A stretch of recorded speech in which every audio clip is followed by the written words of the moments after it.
I slammed the car door so hard the neighbor's dog started barking. But I didn't care. Grandpa's house had always been my sanctuary. And tonight, it was about to become my battlefield. Uncle Rick's voice echoed in my head like a bad hangover. Record it. Live. Get him to spill everything. Make the bastard pay. But as I stormed up the driveway, fists clenched, I realized the real shock wasn't the betrayal. It was knowing I'd have to destroy the only family I had left to make it right. And God help me, I was ready to pull the trigger. The memorial dinner was supposed to honor Grandpa's life, 87 years of hardscrabble Midwestern grit. From bootstrapping an auto repair shop in Detroit during the 70s oil crisis to retiring in this cookie-cutter Ohio suburb with a garage full of classic cars he never drove. Instead, it turned into a powder keg the second I walked through the screen door, the smell of overcooked green beans and cigarette smoke hitting me like a gut punch. Aunt Karen fluttered around like a nervous hen, adjusting the wilting poinsettias on the mantel, while my cousins Jake and Sarah, both in their 30s now, pretending to be adults, huddled in the kitchen nursing IPAs from the fridge Grandpa kept stocked with Yangling. I was Olivia, the black sheep, the one who'd bailed on law school after one too many all-nighters and ended up slinging lattes at a hipster coffee joint in Cleveland.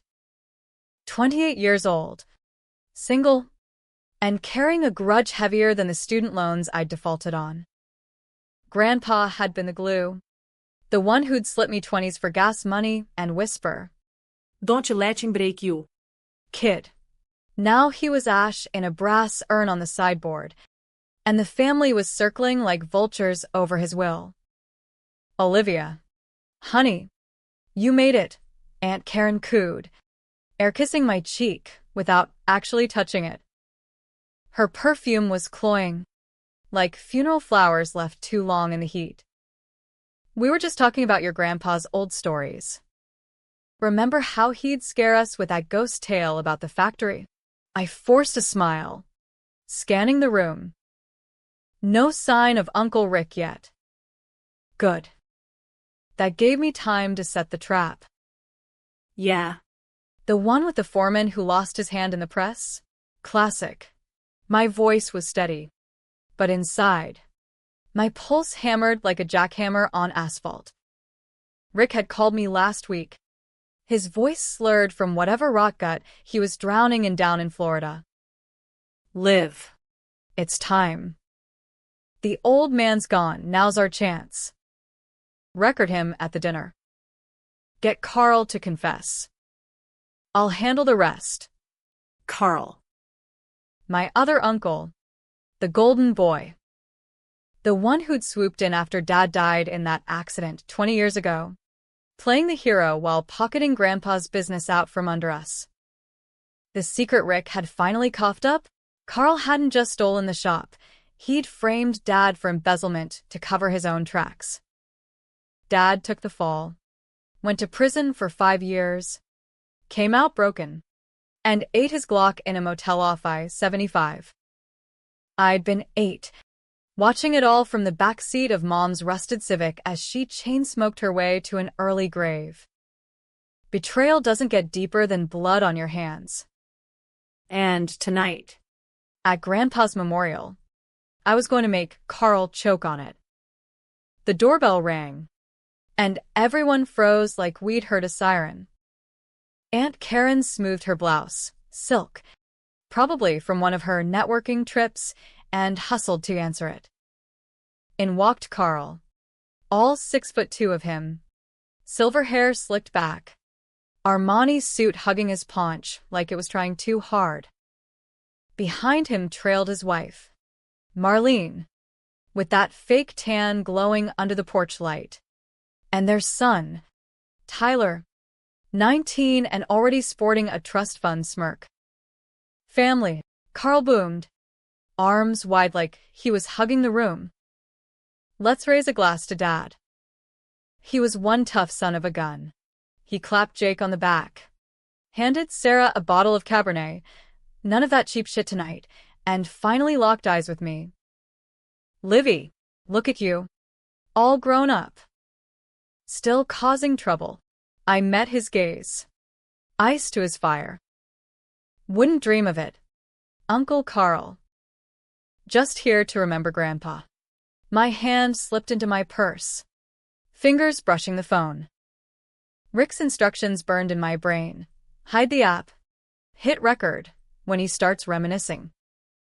Carl loved his war stories, the ones where he was always the victor. We settled around the table, the good china clinking like brittle bones. Aunt Karen ladled out the casserole, steam rising like ghosts, and Carl took the head of the table, right where Grandpa used to sit. Bastard. He launched into a toast, voice booming with that salesman charm he'd honed selling used Fords before inheriting the empire. To Dad, the man who taught us all that in America, you work hard, you play fair, and you win big. Even when the chips are down, plates passed, forks scraped, and the small talk flowed like lukewarm beer. Jobs, kids, the latest Browns loss. I picked at my food, nodding along, waiting for the crack in the facade. It came after the pie, when Marlene excused herself to freshen up and Tyler vanished to the basement for better Wi-Fi. Carl leaned back, loosening his tie, a flush from the scotch creeping up his neck. You know, Dad always said this house held the real stories, he mused, swirling his glass. Not the ones in the garage. Remember that summer, Karen, when we were kids, and Dad caught us sneaking out to the lake? Aunt Karen laughed, a tinkly sound that grated. Oh, God, yes. He chased us with that old belt. But he never really meant it. Carl's eyes glazed, the alcohol loosening the mask. Meant more than you know. Dad covered for me once. Big time. He glanced around, voice dropping. Hell, he covered for all of us. But me. I was the screw-up. My heart stuttered. This was it. Under the tablecloth, I thumbed the phone awake. The red record light a secret pulse against my thigh. What do you mean, Uncle Carl? I asked, soft as silk, venom underneath. He chuckled, low and bitter. Ah, Livy. You were just a squirt back then. But your dad, Tom, he was the straight arrow. Until I dragged him into my mess. A pause. The room holding its breath. Jake shifted uncomfortably. Sarah poured more wine. See, the shop was bleeding cash in '98. I cooked the books, fudged some invoices, skimmed a little off the top for that boat I wanted. Dad found out. Confronted me. Said he'd turn me in unless I came clean. The air thickened. Forks forgotten. Aunt Karen's smile faltered. Carl. What? But I panicked, he cut in, leaning forward, eyes wild now. Told Tom it was his idea. Framed him with the receipts. He went down for it, 5 years in county. Came out a wreck. Dad knew the truth. Buried it to keep the family together. Paid off the right people. Kept the shop afloat. And Tom. Well, he never ratted. Loyalty. Right? But it broke him. I felt the world tilt, bile rising. 20 years of hating the wrong ghost. And here it was, spilling out like cheap Merlot. My thumb trembled on the phone, still recording. Every word a noose. You let Dad take the fall? For a boat. Carl's face crumpled. Then hardened. It was more than that. Kid. It was survival. In this country, You sink or swim. I swam. And Dad, he chose me over Tom. Blood's thicker. Or so they say. He raised his glass again, mocking. To family secrets. May they stay buried. But they weren't buried anymore. As the room erupted, Aunt Karen gasping, Jake muttering, "What the fuck?" I slipped the phone back into my purse. The confession locked tight. Rick's voice whispered in my ear, "Now send it to me. We'll bury him for good." That night, as I drove back to my shitty apartment, rain slicking the windshield like tears I wouldn't shed, I hit send. Revenge wasn't a dish best served cold, it was a wildfire. And I'd just struck the match. But deep down, in the pit where grief festered, I wondered, was I avenging Dad? Or just becoming the monster Carl always said I was? The fallout hit like a Michigan winter, brutal, unrelenting, and freezing everyone in place. By morning, my inbox was a war zone. Voicemails from Aunt Karen, Olivia. Is this some kind of joke? Call me.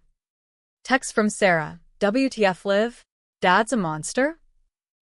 And a single, terse email from Carl. We need to talk. Family meeting. Tomorrow. Rick, true to form, replied to the recording with a thumbs-up emoji and attaboy. Girl. Phase 2. Leak it strategically. Start with the local paper.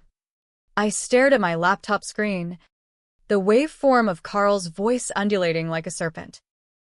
24 hours ago, I'd been the outsider, the flake who showed up late to funerals. Now I held the detonator to the family dynasty. Grandpa's shop, Carl's auto empire, rebranded with neon signs and a franchise in Toledo, had made him a mini mogul, rubbing elbows with city councilmen and sponsoring Little League teams.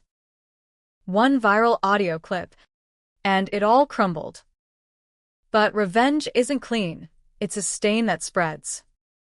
I called Rick first, his number lighting up my phone like a bad habit. He picked up on the second ring, breath ragged, probably mid-pack of Camels. Liv, you did it. I knew you had the stones. Stones? Rick. This is dynamite. Carl's confessing to framing Dad, murder by proxy. Basically.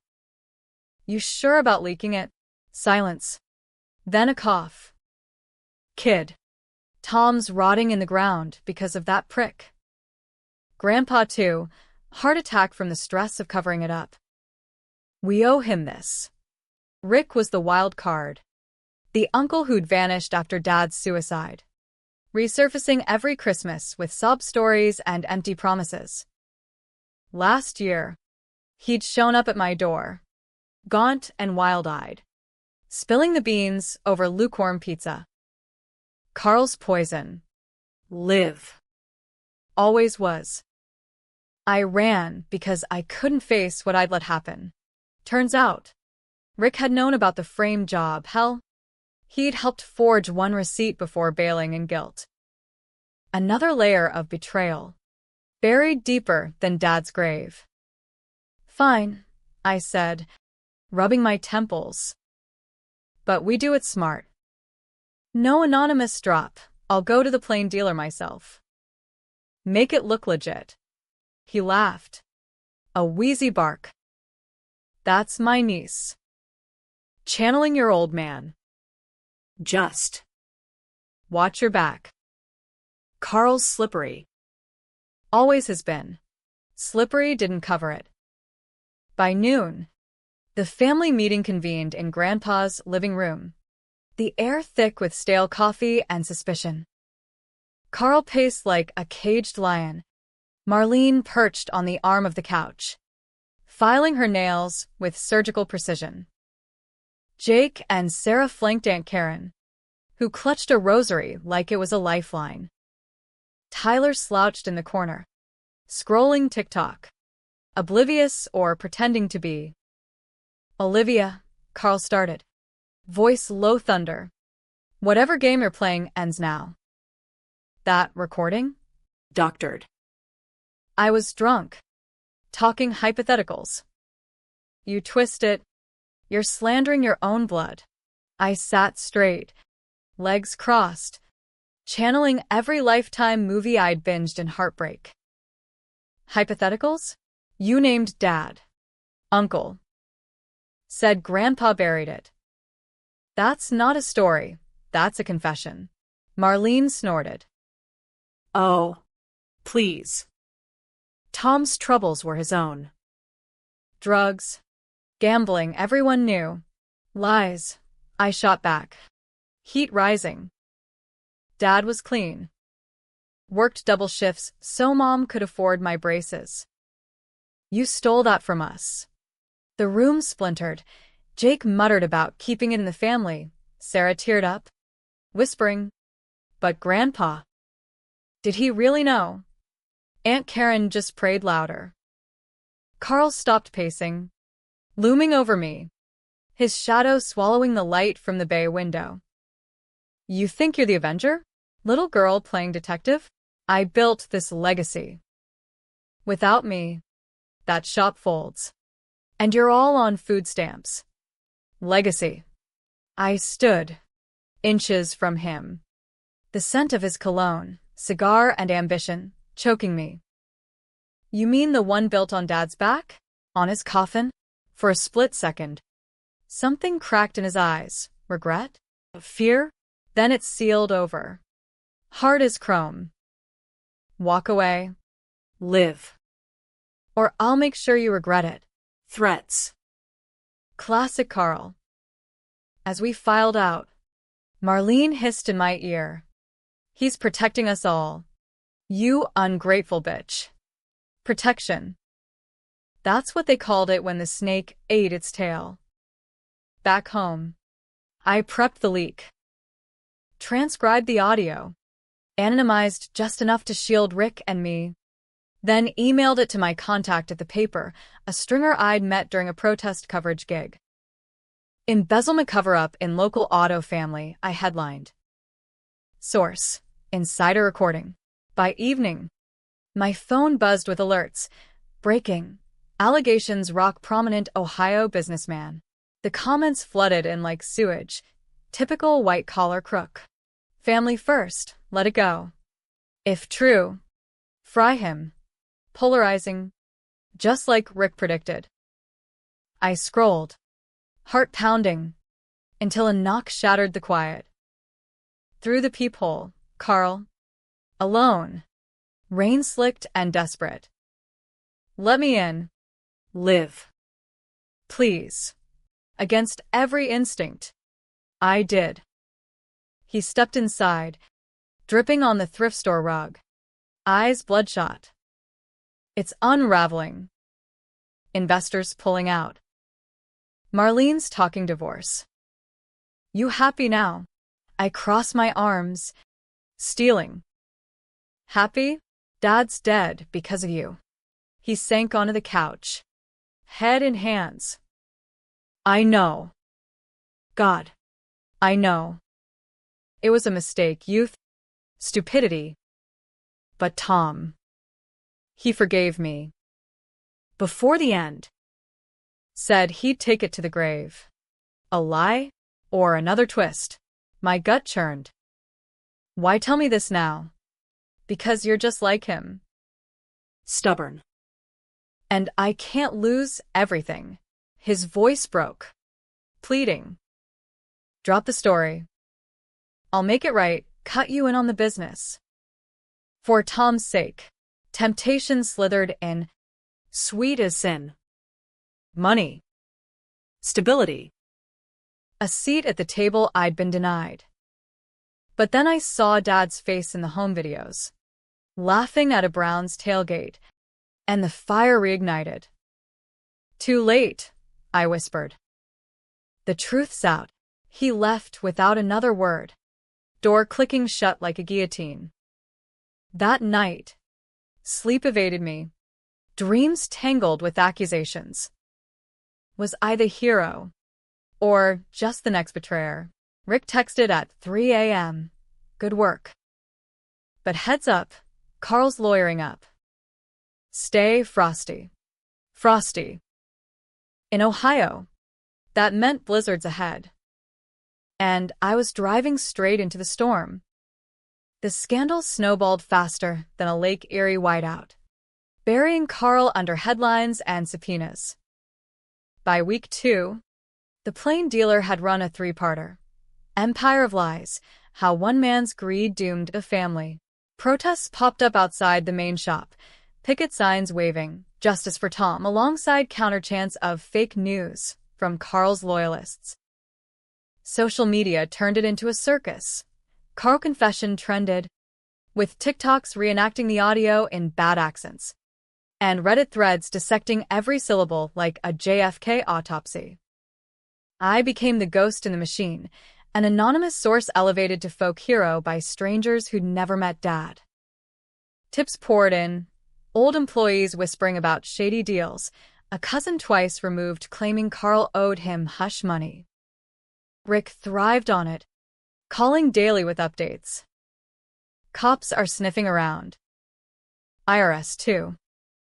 The man's sweating bullets, but victory tasted like ash. Aunt Karen went radio silent, her Facebook purged of family pics. Jake texted once, "Haven't spoken to Dad." "Thanks for that." Sarah, surprisingly, reached out, a hesitant in. "Liv, Can we talk? I believe you. But It's destroying us." I met her at a dive bar in Akron. Neon buzzing over sticky booths. The jukebox crooning Springsteen. She slid into the seat, eyes puffy, nursing a gin and tonic. "He's not all bad. You know. Carl coached my soccer team. Paid for my wedding. But the recording. Jesus. Did Grandpa really cover it?" "Worse," I said, sipping my IPA. "He chose Carl over Dad. Every time." Sarah nodded, tears spilling. "Mom's a wreck. Says you're doing Satan's work." A pause. Then, "But I get it. The anger. just Is this healing you? Or eating you alive?" Her words hooked deep, like a barb in soft flesh. Healing? I'd lost sleep. Appetite. The barista gig firing me for distraction. Nights blurred into whiskey shots and what-ifs. What if I deleted the file? What if Dad had fought back? Rick dismissed it all. Doubts are the devil's whisper. live. Push through. Push I did. Phase 3. The deposition. Carl's lawyers subpoenaed me as the alleged leaker, hauling us to a sterile conference room downtown. Fluorescent hum underscoring the tension. Carl sat at the head, suit crisp, flanked by sharks and pinstripes. I had a public defender, pro bono, courtesy of a legal aid buddy, scrappy but outgunned. MS. Harper, lead counsel, droned, adjusting his glasses. "You claim this recording is authentic. Yet no chain of custody. No metadata. Could be deepfake." I leaned forward, voice steady. "Play it again." Hear the slurring, the pauses. That's Uncle Carl. 3 scotches in, at Grandpa's memorial. Date stamped. They played it, the room chilling with each word. Carl's face remained stone, but his fingers drummed the table. Tell. The lawyer pressed. Motive? Why destroy your family? Not destroy. Avenge. But I said, because lies kill. Slowly, Carl finally spoke, voice like gravel. "Livy, this vendetta, it's poisoning you. Drop it. I'll confess privately. Make reparations. To Tom's foundation. Whatever. Just stop the bleeding. Foundation? News to me. But there it was, the flip. Schemer to supplicant. Antagonist to ally. Controversial as hell. Forgive and forget. Or grind him to dust. The lawyers watched. Pens poised. My defender whispered, "He's cornered." Push. But Sarah's question echoed. I thought of Grandpa's urn, cold and silent. No deal, I said. Truth first. We adjourned. Carl's glare promising hell. Outside. Rain lashed the streets. Tires hissing on wet pavement. Rick waited in his beat-up Taurus. Engine idling. How'd it go? Offered a payout. I said no. He grinned. Yellow teeth flashing. Atta girl. Now the real fun press conference. You go public. Own the narrative. Public. The word clawed at me. I'd hidden behind shadows. Now. Step into the spotlight? That night. Alone in my apartment. I drafted the statement. I'm Olivia Harper. Tom Harper's daughter. The voice you heard is my uncle's. This is for my dad. Attach the full, unedited clip. Hit send to a local news station before Dawn could mock me. By noon, cameras swarmed my doorstep. MS. Harper, how does it feel to expose your family? Flashbulbs popped like gunfire. I faced them, chin up, words tumbling out raw. It feels like justice. Finally, the clip went viral, millions of views. Talking heads debating on CNN, heroic whistleblower or family saboteur? Supporters sent Venmo tips for a dad's justice fund. Haters doxed my address. Eggs splattering my window by midnight. Rick celebrated with a six-pack, toasting on my fire escape. We're winning. Live. Carl's done. But winning felt like losing limbs. Marlene called next day. Voice syrup over shards. You heartless cunt. Tyler's getting death threats. Because of you. Click. Then the twist Rick hadn't seen coming. A package arrived, no return address. Just a manila envelope. Inside, faded Polaroids. Dad and Carl as teens, arms slung around each other at the lake. And a letter. Grandpa's scrawl. Livy girl. If you're reading this, the past caught up. Tom knew the truth, chose to take the fall. Said it was for you. To keep you from hating your uncles. Blood's messy. Forgive if you can. Love. Gramps. My knees buckled. Dad hadn't been framed, he'd volunteered. To protect me from the family war.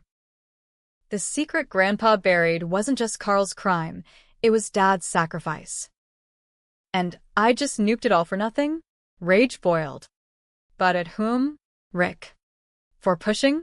Carl. For starting it? Myself. For pulling the pin? I confronted Rick that evening. Letter trembling in my fist. You knew. About Dad choosing it. His face paled. Cigarette dangling. Suspected. But. It changes nothing. Carl still pulled the trigger. Everything. I screamed, shoving him. It was avenging a lie. He grabbed my wrists, eyes pleading. Then make it truth. Finish it. Finish. The word hung. A guillotine blade. The press conference loomed, my public unmasking. Polarize them further. Hero or villain. As sirens wailed in the distance, I wondered if revenge was the chain. Or the key. The press conference was a coliseum of chaos, crammed into the Union Hall where Dad once picketed for better wages. Microphones bristled like porcupine quills. Reporters jostling under banners faded from '08 Obama rallies. I stepped to the podium, sweat beading under my blouse, the letter burning a hole in my purse. Rick hovered off stage, thumbs hooked in his belt loops, nodding like a coach. Carl's absence screamed louder than any statement. Rumors swirled he'd fled to a cabin up north. Lawyers stonewalling the probe. "Ladies and gentlemen," I began, voice amplified to echo off the rafters. "I'm Olivia Harper, daughter of Tom Harper, brother to Carl Harper, grandson to Elias Harper, the man we're all here because of." Pauses for the clicks, the hum of recorders. "The audio you heard? Real. Raw. But the story's bigger. It's about choices. My dad's choice to shield us from the ugliness. Grandpa's choice to let it fester." Murmurs rippled. A reporter from the Beacon Journal shouted, "So you're backing off?" "Pardon him." No. The word cracked like a whip. "I'm saying justice isn't black and white." Carl's greed started this fire. But Dad. He poured the gasoline, thinking it would save me. I pulled out the letter, holding it aloft, the crowd leaning in. "This is Grandpa's will, not the legal one." But the real one. Read it. "Decide for yourselves." Cameras flashed, capturing the scrawl. I read it aloud, voice breaking on "Forgive if you can," gasps. Then frenzy. "Does this exonerate Carl? Are you dropping charges? Family reconciliation?" Reconciliation. The words soured on my tongue. As the scrum closed in, Rick yanked me backstage, face ashen. "What the hell? Liv, you're handing them ammunition." "It's the truth," I hissed, shaking free. "All of it. Let them argue." "That's the point." He staggered back, betrayal etching lines deeper than years. "You're soft. Just like Tom." That's why he protected you, knew you'd crack. Crack. Or heal." The debate exploded online within minutes. Harper legacy split down the middle. One side hailed me as the unifier, exposing the gray in America's family feuds. The other branded me a flip-flopper, too weak to finish the fight. Carl's supporters rallied, a GoFundMe surging for his legal defense against false accusations. Aunt Karen broke silence with a tearful Facebook Live. "My brother's flawed, but blood is blood." Olivia's right. We all chose wrong. Flawed. That's the controversy. The tension that kept me up nights, pacing my apartment as snow dusted the windows. Carl resurfaced 2 days later. Not in defeat, but defiance, a solo interview on a Cleveland AM radio show. Voice steady as he owned the frame job. I was young. Stupid. Tom took the hit to keep peace. Liv's letter proves it. But yeah. I embezzled. Pay the fine. Do the time. For Dad. The DA's office moved fast. Plea deal. Restitution to the shop's victims. Community service. No jail. Too connected. Too remorseful. Rick seethed, calling it a whitewash. We had him. Now he's the prodigal son. I met Carl one last time. Neutral ground. The lake from the stories. Frozen over under a gunmetal sky. He waited on a bench. Breath fogging. No suit, just jeans and a Packers jacket. Looking every year of his 62. Liv, he said as I approached. Not standing. You did it. Broke the cycle. Or tried. I sat. Distance between us like barbed wire. Cycle? You mean the lies? He nodded. Eyes on the ice. Dad chose me because I was the fighter. Tom. The fixer. You, the finisher. A sigh. Clouds blooming. The plea, it's fair. I'll sell the shops. Fund scholarships in Tom's name. For kids like you were. Money again. But this time, it landed different. Why now? Really? Because you forced my hand. And that letter? Dad slipped it to me years ago. Meant for you. But I held it. Afraid it'd make you hate me less or more. He met my gaze. Raw. Hate me. Live. It's easier. I didn't. Couldn't. The twist hit then. Gut. Revenge hadn't buried him. It resurrected us all. Flawed and fractured. I don't hate you, I said finally. But I won't forget. He stood. Hand out. Not for a shake, for something real. I took it. Calluses rough from years at the wheel. Good. Don't. Rick bailed after that. Vanishing to Florida again. A final text. You chose wrong. But Tom's proud. Maybe. The family splintered but mended crooked. Sarah and I grabbed coffee weekly. Jake sold his shares back to Carl at a discount. Aunt Karen hosted a tense Easter. No toasts. Just quiet plates passed. Me? I started the foundation, Tom's Fixers. Grants for wrongfully accused families. No glory. Just grind. Some days. The darkness lingers. A shadow in the rear view. Was it justice? Or just another American compromise? You tell me. The confession's out there. Listen. Decide. Blood's messy. But truth? It's the only light in the storm. And as spring thawed the lake, I scattered Dad's extra ashes there, whispering, you chose for me once. Now I choose peace. Or try to.